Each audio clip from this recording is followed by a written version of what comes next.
Dear ladies and gentlemen, welcome again to the analysis of YOLENO TV. I'm glad you're well from wherever you're watching this channel. I'd like to start this session by appreciating you so much for supporting this channel. If you wish to support us, please subscribe to this channel. Just give us a like. WAJAKOYA made it clear that he is not for sale, just like any leaders who have been bought and joined the Kenya Kwanza alliance.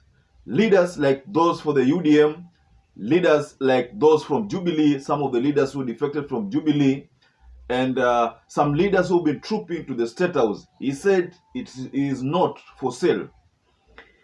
In a meeting in MIGORY County, WAJAKOYA said there was a female legislator who was sent to him so that he could be convinced to stand down and not support Raila Amolo Odinga's call.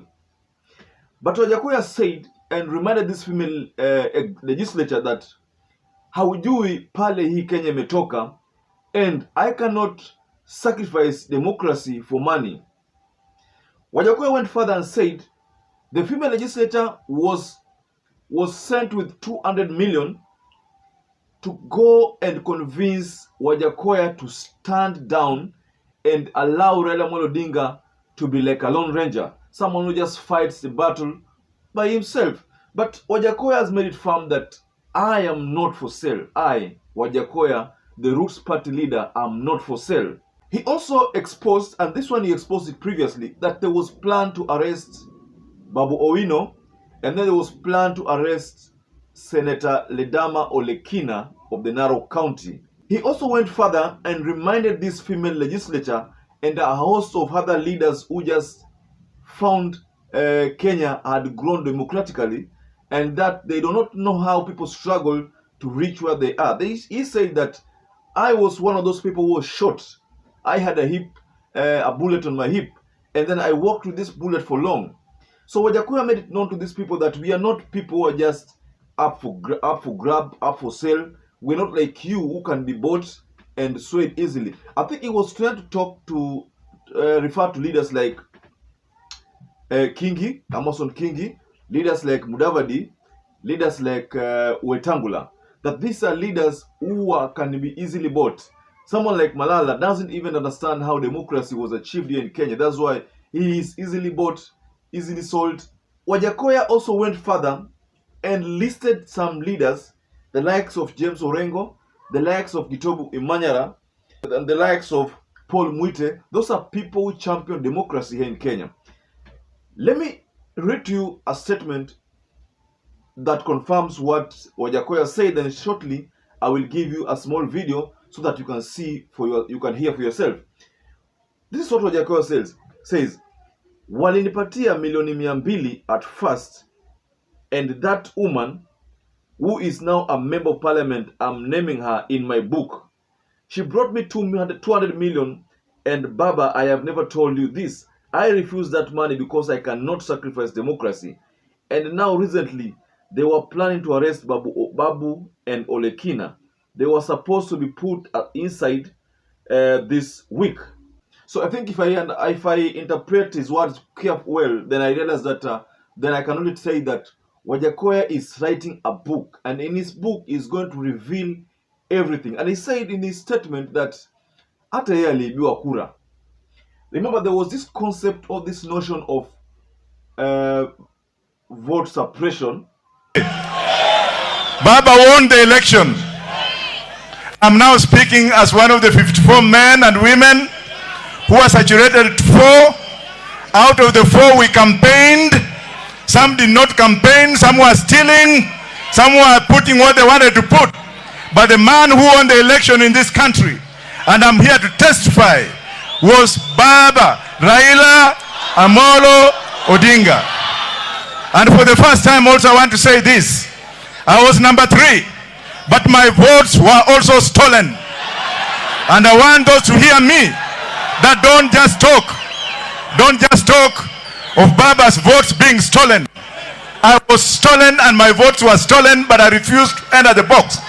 So I think what WAJAKOYA said here was merely trying to refer to what we call vote suppression.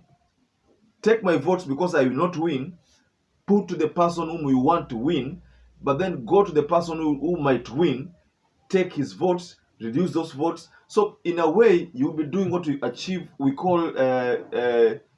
call vote suppression. Now let me bring you to the following attention. How can you steal from me and then you expect me to come and kneel before you to look for a job? Baba, nimekataa. Walinipatia $1,200,000 at first, and that woman who is now a member of parliament, I'm naming her in my book, she brought me 200 million, and Baba, I've never told you this, and I refused that money because I cannot sacrifice democracy. I cannot sacrifice democracy. And now, recently, they were planning to arrest Babu and Olekina. They were supposed to be put inside this week. And then a cabinet secretary, Mnasikia? A cabinet secretary was supposed to be sent to me to come and convince me not to join Baba. I informed Baba because I have a duty and responsibility to inform my leader. RAILA is my leader. I could be the party leader of Roots Party, but RAILA is my leader. Because himself, and give me time please, me and RAILA, we go a long way, which I don't want to mention today.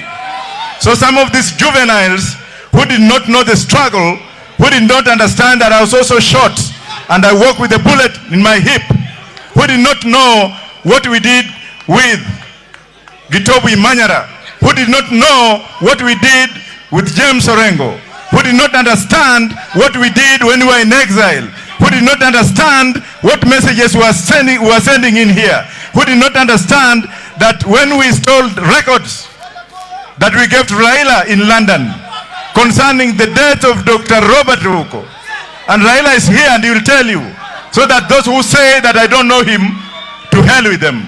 RAILA brought those documents, and in the afternoon in Parliament, before they were tabled, there was Mheshimiwa Ndetei. James Orengo is here. Am I lying? Mheshimiwa Ndetei and James Orengo.